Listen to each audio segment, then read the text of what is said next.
Malawi Today.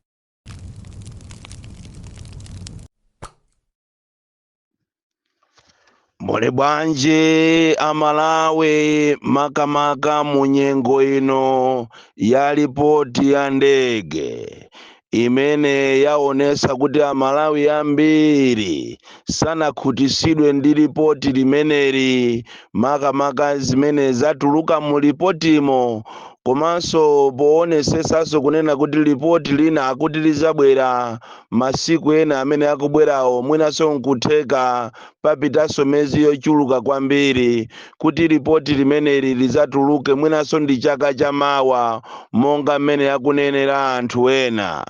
Anthu ambiri akhumudwa ndi ripoti la ndege limeneli ndipo anthu akukambirana malo osiyanasiyana m'mafoni pa social media kukhumudwa kwawo za ripoti ya ndege imeneyi. Chilungamo chake ndichonena kuti amalawi ndi okhumudwa ndi ripoti ili. Ichi ndiye chilungamo chake paja ino anthu andale mmafuna muziuzidwa zonama. Ine sindingakuuzeni zonama, ndingokuuzani chilungamo makamaka inu aboma chakwera ndi azinzako muziwe kunena kuti anthu ndi okhumudwa ndi ripoti limeneli makamaka chifukwa chonena kuti inunso munapita ku Germany. Ndinakulesani paja nthawi ija kuti inu pakumveka mbiri yonena kuti akuti mukukonza ulendo wopita ku Germany.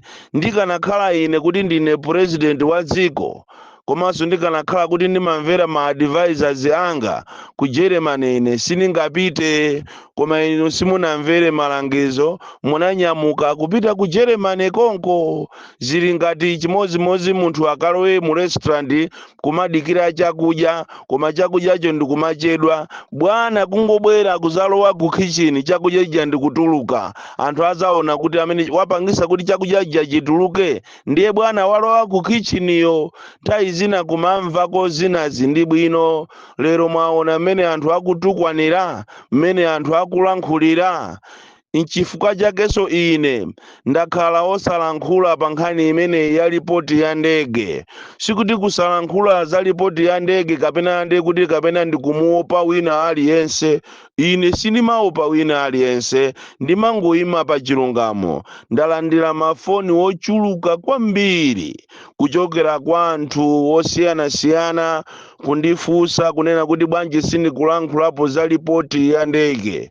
Ndinasankha osalankhula za ripoti ya ndege chifukwa ku Malawi kuno amalawi nonse mukuyenera mudziwe kunena kuti kwachuluka kwambiri fake news. Kuli anthu ena amene amaonesa ngati amalikonda dziko lawo koma ali manjanjawidi, ali makawadzi amene samafuna kumayima pa chilungamo. Dziko ili ndi la democracy ndipo aliyense ali ndi ufulu olankhula. Dziko ili ndi la democracy ndipo palibe amene lili lake. Iwe amene ukundimvera iwe makamaka iwe amene umachita promote fake news, usiye chikhalidwe chimenecho chomalemba fake news. Amalawi fake news inatuluka masiku amene wakuchokera dzana dzulo imene anthu ena amene amaonesa ngati amakonda dziko lawo koma ali olephera anatenga ripoti la ndege lija ndikulichita analyze ndikulitumiza pa social media ndikunena kuti ameneyo ndi Boni Kalindo.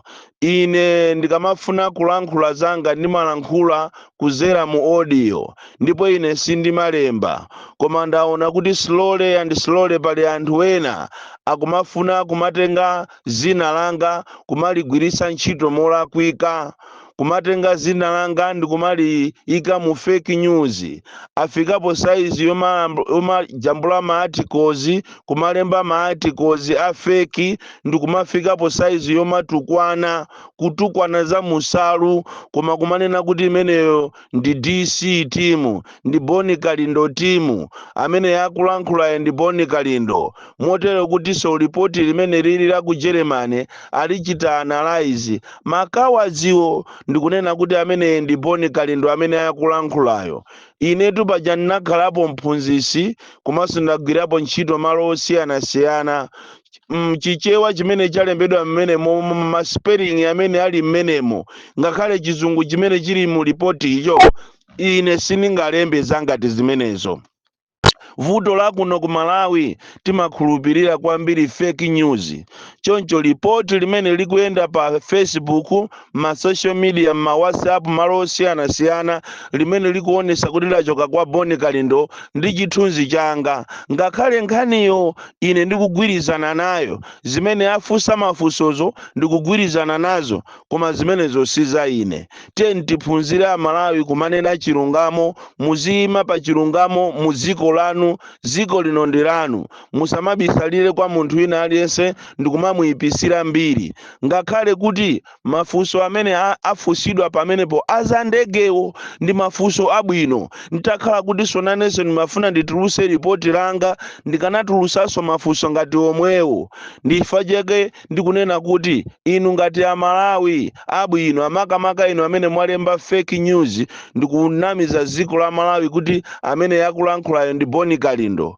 Inuyo muphunzire kumayima pa chilungamo, chifukwa nanunso mukhoza kukhala ndi platform yanu ngati ya Boni Kalindo kumalankhulira dziko. Amalawi ndikumakumverani, chifukwa Amalawi padakale pano chimene akufuna dziko la mtendere, akufuna asogoleri amene asali onama, akufuna asogoleri amene asali okupha, akufuna asogoleri amene angapulumuse. Ndi zimene Amalawi akufuna asogoleri osaaba, osakhala asogoleri okuba ukauka. Ayi, zimene akufuna Amalawi si zimenezo. Choncho ndaona kuti ena akumafika pakana pomajambula maaudio ndikumanamiza dziko kuti amene ndi Boni Kalindo. Ena ndi amene alemba ripoti lawo, ripoti so comprehensive, ripoti with facts, ngakhale chichewa chache chili chotshoka ma spelling ache ali osakhala bwino, ndikumanama kuti ndi Boni Kalindo. Iyo si ine amene ndatulusa ripoti limenelo. Ndafuna ichi Amalawi muziwiretu kunena kuti Malawi munomo muli makape manjanjawidi, anthu ooneka ngati olikonda dziko lawo, koma ali makape okhaokha amene samafuna kunena chilungamo. Lero atulusa ripoti la ndege lomanamiza kwa Amalawi kunena kuti amene ndi Boni Kalindo.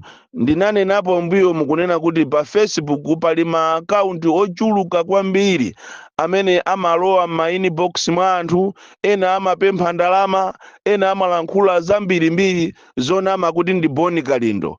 Koma ineyo si ine ndilibe Facebook account, muzaberedwa komanso musamakhulupirire zimenezo, chifukwa ena chifukwa chokuti ine ndine omenyera maufulu ndi malankhula mopanda mantha, ndi atengerapo advantage yomalemba zinthu, yomajambula zinthu zomanama kuti zomakhala ngati ndi Boni Kalindo ndi sali ine zanga sindibisa, ndimalankhula monga amene ndikulankhuliramo, ndipo ndimang'alula, ndizapitiriza kung'alula mopanda kuzibisa, komanso mopanda kumunamizira wina aliyense, ndimangonenapo chilungamo.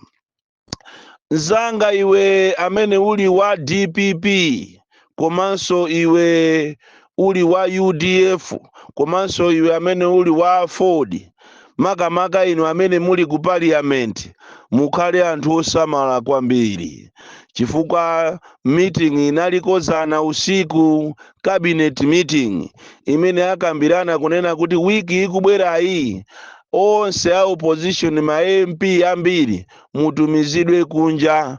Ndipo muona mutumizidwa kunja, ndipo peza ambiri ino mmasusuka, mmafuna kukwera ndege izi zikugwazi, mutalandira ma $80 ma $100 kuti mupitire kunja.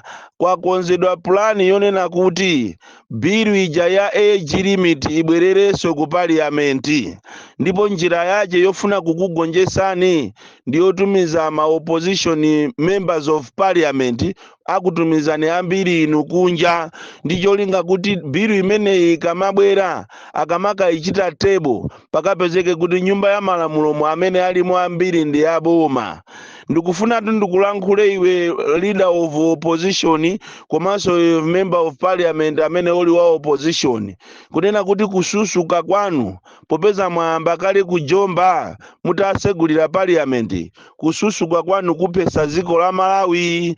Pakali pano cabinet meeting anaichita convene ndipo akambirana kunena kuti age limit ya president ikhale 70 years kuchokera pano. Ndiye iwe wosusuka, iwe wosusuka othamangira ndege, iweyo gulu la ana mandege okwera ndege lero okwera ndege mawa mutumizidwa kunja.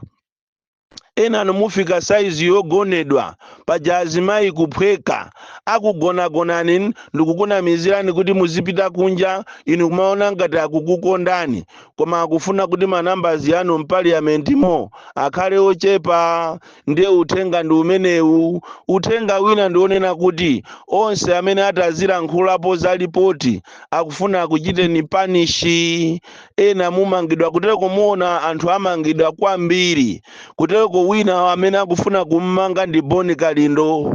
Kunja kunonso kwabwera poison, anthu tiyikiridwa ma poison ndiofunika ndithu ife ma activist a genuine tizisamala zolandiralandirazi zokudya ijazi osamangodya pena palipose muzayikiridwa poison. Anthu awa sakugawa masiwiti, ali pa ndandanda, ali paliwiro lofuna kupha anthu amene ali a opposition, amene akususana nawo, amene akuwaphumisa mpunga wawo wa 2025. Ndofunika musamalire kwambiri inu a opposition komanso inu ma activist a genuine. Akakhala ma activist a fake ndiye mukuwaziwa kale. Pakali pano pati kunena pano apasa 187 million imene akufuna kugulira magalimoto awo, asegulire maofesi komanso ma laptop ndicho linga kuti aziyathandiza kuwalembera fake news. Malawi munotu zinthu zafikapo, mukufunika kuti amalawi ndofunika tisamalire kwambiri. Kodi ripoti ili mukulilandira? Ripoti looneka ngati ndi ripoti koma lisali ripoti. Ine chibadwire changa sinambe ndalionapo ripoti likutuluka phase 1, phase 2, phase 3. Ndiye kuti limenelo si ripoti. Choncho amalawi uthenga wanga mama wauno ndi umenewo, ukupita kwambiri ku opposition imene ikugona kwambiri. Tikunena pano kuja kumachedwa kumpoto kuluwinga uko ANRB sakulembesapo anthu mmasentamu, anabweramo mmasentamu koma abwerera osalembesa anthu olokwana 500. Akupitirizabe maplani yawo okuba muziko la Nkhanza limene apolisi nawonso afikapo kumangozunza anthu. Tinanenapo za Kulimbi, motili Kulimbi kuso kunali meeting zulo kumene amakambirana kunena kuti mande lino mawa aloweso kunsika wa Limbi makamaka line yopita kwa Manje kukatulukira ku Eskom uko. Akuti akufuna alande zinthu kumeneko. AOC apalimbi asandukano somano meya wa mzinda wa Blantyre. OC wapalimbi wasandukano chief executive wa mzinda wa Blantyre. OC wapalimbi akutolerano somano makobiri kasi ndikuziwa kuti cholinga chake ndi chani. Ndiofunika kuti anthu inu musamale makamaka mavenda. Iyi ndi oning'iso kwa inu a MCP kunena kuti siku lina muyiona nkhondo ikubwera. Zimene akupanga apolisi akulimbi akuzunza mavenda koopsa. Azimayi ndi azimayi amene amadalira kuti akhonza kupeza chakudya kuzera pogulisa zinthu zawo akuzunzidwa ndi apolisi akulimbi. Uthenga umenewo ndikungoupereka ine ngati president wa anthu osauka kuti siku lina mukamva kuti kukwafa anthu Kulimbi apha anthu ndi apolisi amene akuyendesa pawokha malamulo popanda olwasite ndikumalanda anthu zinthu mulimbi. Aitenga Limbi ngati yopangira makobiri ndikunenatu apolisi akulimbi. Oti masiku akubwera watibwera ndi mayina anu nonse, tikuulula ni mayina anu chifukwa nkhalidwe umenewu sunayenere kumachitika mu dziko la democracy. Tikuulula ni nonse amene mukuzuza azimayi ndi ana, mukuzuza amalawi osalakwa ndikumalanda katundu wawo, muli ndi anyamata anu, muli ndi timu yanu yozuza anthu. Izi zozuza apolisi kuzuza anthu zili kosekose muno Malawi, koma siku lina muzaziona. Boni Kalindo. the DC. Mwana woopsa kwambiri, the most deadly and dangerous child from Jeza village. Tiye Mabuka, box 76, Mulanje, Malawi, Central Africa. Kapena ena manena kuti Southern Africa.